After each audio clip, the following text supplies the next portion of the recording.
This is a video where I'm going to talk about narcissism and Trump, two things that have been talked to death on the internet in the past decade. But I can almost guarantee you haven't heard this angle before and that you need to hear it now. So, welcome to Political-psych-abby. Let's talk about collective narcissism. Collective narcissism is an emotional investment in an unrealistic belief about the in-group's greatness, aiming to explain how feelings about an in-group shape a tendency to aggress against outgroups. In-groups here are any group you consider yourself a part of, and outgroups are groups you don't consider yourself a part of. Basically, a collective narcissist is really invested in thinking that the group that they are a part of is the best, even in situations where that group clearly isn't the best. A collective narcissist is very upset by having the status of their group or its greatness questioned. Relatedly, this leads towards aggression towards people from other groups. Individual narcissism is much more commonly talked about, but is also commonly misunderstood. Literally every psychology thing discussed on the internet is. The Diagnostic and Statistical Manual, or DSM, is the guide mental health professionals use to diagnose mental illnesses. It also has some of the blandest cover design I've ever seen, likely deliberately. It defines narcissism as a pervasive pattern of grandiosity in fantasy or behavior, a constant need for admiration and lack of empathy. The DSM also provides a more elaborate checklist of criteria, but this video isn't about narcissism as a personality disorder. It is about collective narcissism as a disorder in society. I'll also add that narcissism as a clinical diagnosis comes with its own baggage and controversy that I won't be discussing in this video. I won't be diagnosing anyone in this YouTube video. Collective narcissism is a trait, not a diagnosis, although if I did diagnose anyone in this video, I'm sure I would get more views. FYI, anyone who does diagnose people in YouTube videos, you can diagnose as untrustworthy. Essentially, narcissism and collective narcissism both involve inflated views and constant need to have those views validated. But for individual narcissists, those views are about the self, and for collective narcissists, they are about the group that the collective narcissist belongs to. Unfortunately, lack of empathy and cruelty also manifest in both narcissism and collective narcissism. We will get more into the nuances of that in a little bit. I do want to emphasize that, like most things in psychology, collective narcissism is a spectrum. It's more of a trait people have in varying levels than a thing you either totally are or totally aren't. When I refer here to collective narcissists, I'm just talking about people high in that trait. In addition, you can be a collective narcissist about one group you're a member of, but not another group you're a member of. Although being a collective narcissist about one group makes you more likely to be so for others. For example, let's say you're an American man and you're a collective narcissist about your national identity. You're also then more likely to be a collective narcissist about your identity as a man than someone who isn't a collective narcissist about their national identity. You might be wondering if narcissists are more likely to be collective narcissists. Well, yes, and specifically, collective narcissism is more connected to the vulnerable aspect of narcissism than it is to the grandiose aspect. Vulnerable narcissism involves being defensive, avoidant, and hypersensitive in social situations. Essentially, collective narcissism relates to both narcissism and insecurity. The insecurity element is really important here because having high esteem for one's group is not the same thing as being a collective narcissist. Having a strong and positive group identity, especially if it's an inclusive one, can actually be very beneficial to an individual and in a society. There are also a few other key traits of collective narcissists I think it's important to highlight. The first is a belief that one's own group deserves special treatment. For example, if you were assessing the level of national collective narcissism among Americans, you would ask people if they agree with the statement, the United States deserves special treatment. And people higher in collective narcissism would be more likely to agree. I think we have a tendency to treat people we view as narcissistic with scorn, and that many of you may be tempted to extend that scorn to collective narcissists as well. Well, I am not going to tell you to love them. Collective narcissistic ways of thinking are a big and dangerous societal problem. But I do want to emphasize that being high in collective narcissism can be a kind of miserable experience of the world. People high in collective narcissism tend to view outgroups as threatening, which could lead to a more stressful experience of the world. But the relationship between fear and politics is complex. I have a whole video about it that you can also check out. Collective narcissists also tend to be hypersensitive to criticism, even from within their own groups. This might be because deep down, collective narcissists have painful doubts about how great their group really is. When asked directly about their group, collective narcissists speak very highly of it. But their implicit associations tell another story. In psychology, implicit associations are basically what someone might be thinking unconsciously or might not want to directly express. They're most commonly measured by something called the implicit associations test, which I think I have taught in my day job like 5 times. So what's one more? And you don't have to pay up to $67,000 a year to hear me say this. Wow, I just realized that a year at the university where I teach is significantly more than my entire salary. I deserve a raise. Anyway, the implicit associations test works by having people group concepts very fast before they have the ability to fully process. Essentially, it endeavors to find associations by seeing how much difficulty people have grouping certain concepts together. Like someone who has difficulty grouping things relating to Black people and the concept of good together is more likely to be implicitly racist. As I always tell my students, the best way to understand the IAT is to take it. I'll link it below. The IAT test isn't methodologically flawless. I wouldn't suggest using it as an objective test of your own potential bigotry, for example, but it is one of the best tools we currently have to look at implicit associations. The reason we're talking about implicit associations in this context is because collective narcissists have much higher explicit esteem for their groups than implicit esteem. Basically, if you ask someone high in collective narcissism about a group they're part of, that they're a collective narcissist about, they will tell you how great that group is, but deep down, they might not be so secure. This is again showing that being a collective narcissist and having positive feelings about a group that you're part of is not the same thing. Okay, so being a collective narcissist is probably not much fun, but let's talk about the effects for wider society because honestly, those effects are way worse. Some of you are probably unsurprised to learn that American national collective narcissism correlates to support for Trump. I probably put his face in the thumbnail because I really want people to actually watch this, and he is clickbait personified.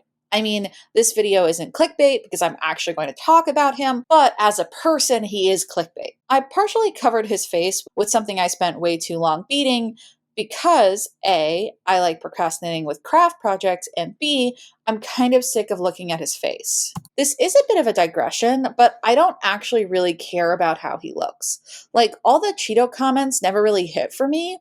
I'm not going to go around being the morality police about people insulting one of the most powerful and most impolite people on earth. It's more that there's nothing immoral or even that interesting about being ugly or weird looking. Many before me have said that there are more important criticisms, and they are absolutely right, but I'd also like to point out that there are funnier and more cutting insults. A lot of his supporters are going to feel insulted no matter what is said about him, and that does actually relate to collective narcissism. An insult to one's group can even temporarily increase collective narcissism a little bit. Because people who are high in collective narcissism are very sensitive to criticism from outside or even inside their groups, and supporters of Trump are likely to be higher in American collective narcissism. Criticism is part of a functioning democracy, but it is worth knowing the effect such criticism can have on collective narcissism. This effect is not surprising to me. What is surprising is that being high in American collective narcissism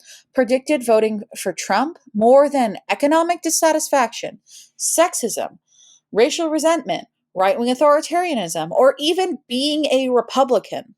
Don't get me wrong, those things were significantly predictive, but it might be fair to say that collective narcissism is the element of human psychology most responsible for Trump's rise. I do want to mention that the specific data I'm talking about here is from 2016, but there's good reason to think that similar patterns are continuing. and have continued through the 2020 and 2024 elections. I doubt that Trump's campaign staff are reading political psychology articles about national collective narcissism, but they are tapping into it very effectively. In my experience, they tend to think that social science is leftist, effeminate, Jewish, etc.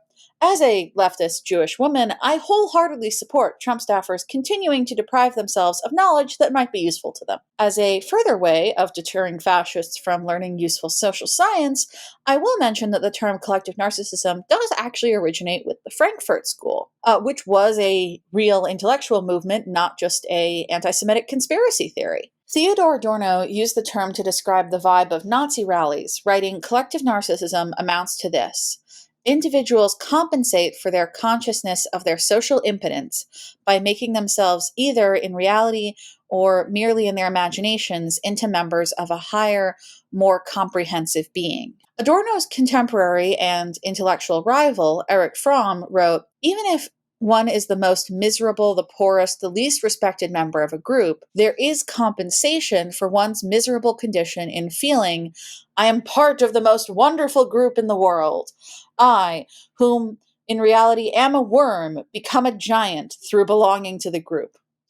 Consequently, the degree of group narcissism is commensurate with the lack of real-life satisfaction. Interestingly, Galekta Zavala, one of the primary researchers behind the more modern incarnation of collective narcissism theory, came to the idea largely independent of the work of the Frankfurt School. She first started toying with the concept after talking to a clinical psychologist who works with refugees, regarding the people who did the cruel things that put the refugees in their current dire circumstances. The increasing relevance of a concept first pioneered by Jewish intellectuals during the Nazis' rise to power to explain that rise does not bode terribly well for society. The point of this video isn't to call Trump Hitler, although I don't really object to calling him that. It's just that that's been done before. The point here is to discuss the rise of collective narcissism in our times and why you need to be worried about it regardless of your politics. Well, that's assuming your politics include an opposition to unnecessary violence and cruelty. At the moment, that feels like a big assumption, and I really, really wish it didn't. Collective narcissism is generally related to hostility and aggression towards other groups, and even joy in that hostility. Depending on the form of collective narcissism, this can mean anti-immigrant attitudes, racism, homophobia, sexism, anti-Semitism, pretty much any kind of bigotry you can think of. Collective narcissism can even impede people's ability to see what actions are bigoted. For example, in the United States and United Kingdom, white collective narcissistic men were more likely to identify an act as racist when it was done by a black person to a white person than when a white person did it to a black person, even though the act was the same. Tragically ironic when you consider that many of these same people likely believe there is a racial double standard, but believe it's in the other direction. In general, collective narcissists are easily able to identify when their group is being mistreated, to the point where they see these instances everywhere and even see mistreatment of their group where it doesn't exist. But they're often very unwilling to acknowledge or condemn when their group mistreats others. The aggression element of collective narcissism is especially concerning. People who are higher in collective narcissism are more likely to support aggression towards outgroups and overestimate aggression towards their own group.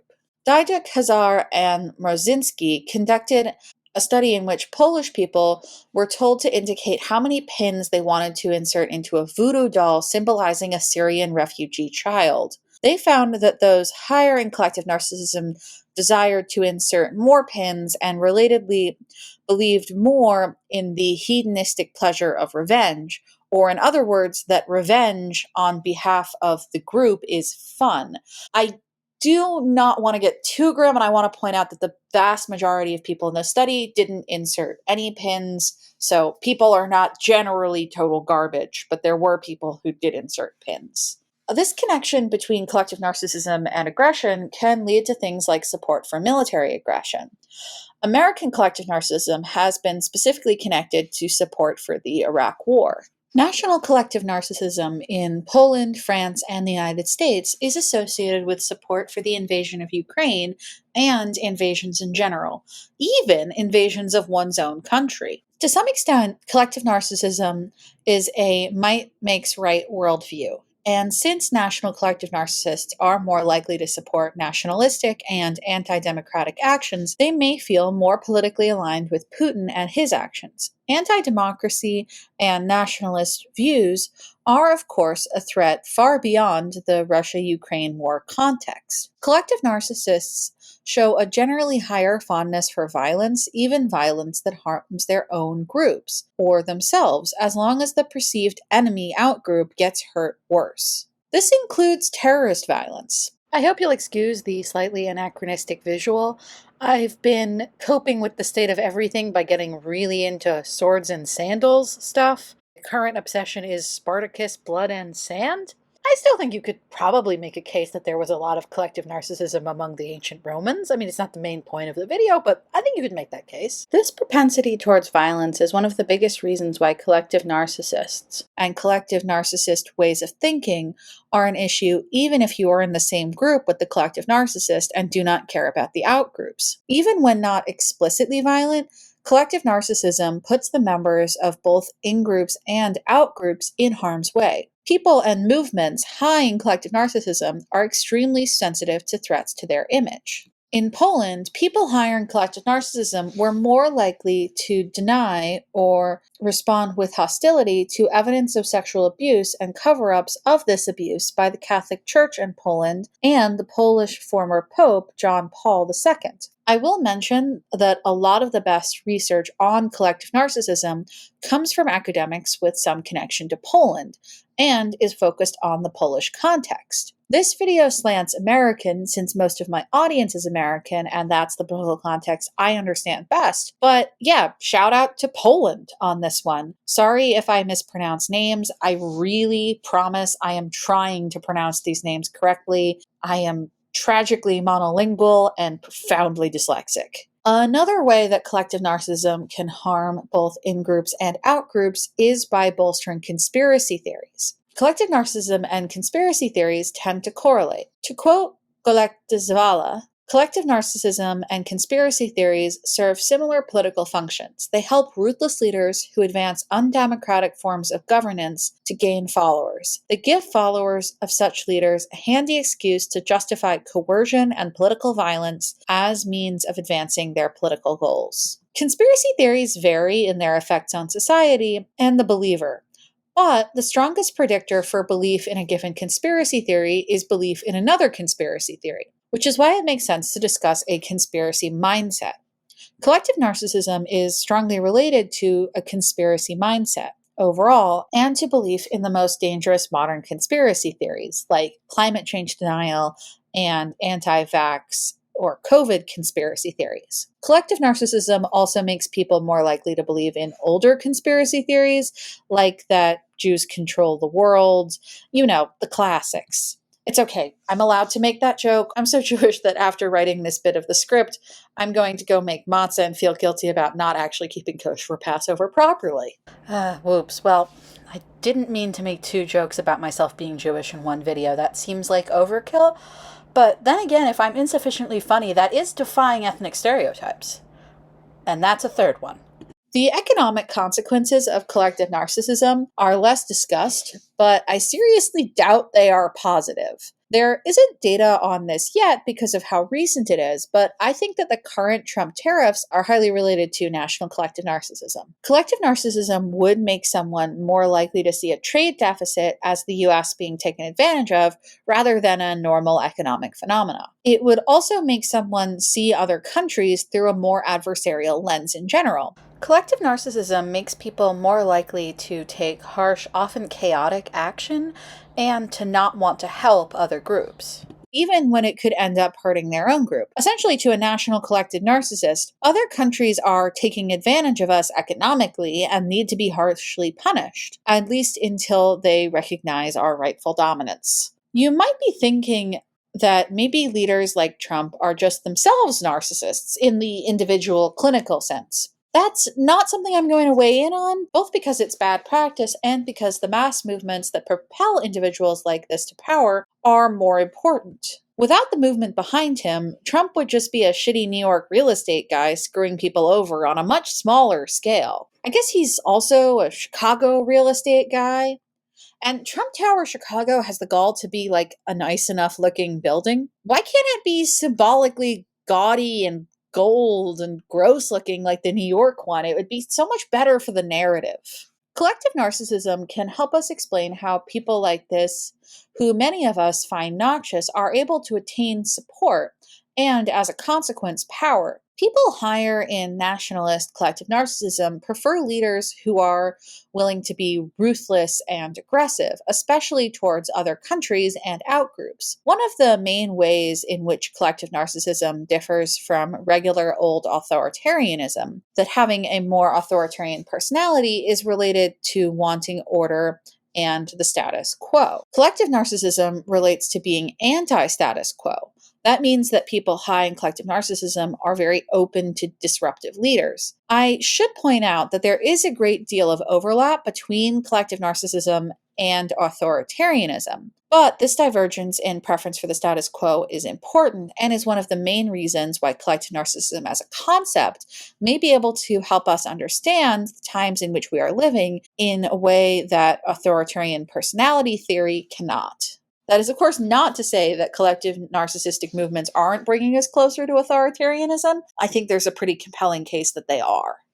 The preference for aggressive action and leaders, as well as being anti-status quo, is present in both right-leaning and left-leaning collective narcissism. This video focuses primarily on the right for two reasons. One, that is the primary focus of the existing research literature I'm drawing on.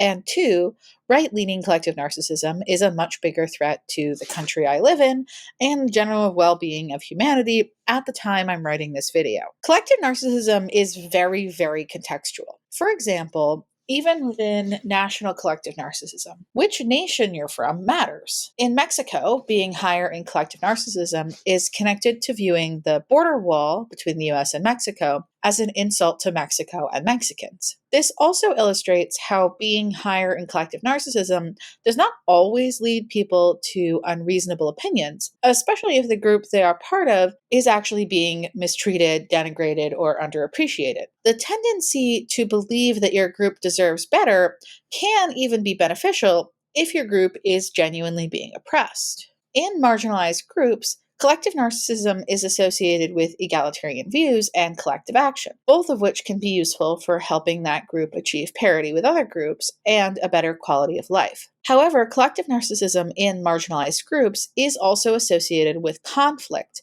as it is in more dominant groups. A willingness to engage in conflict from members of marginalized groups can be useful, but it is a mixed bag as collective narcissism makes conflict more likely to escalate into unproductive forms of violent extremism. Collective narcissism also predicts zero-sum thinking in individuals from both marginalized and dominant groups. Zero-sum thinking is the belief that someone else having something means that you are losing out.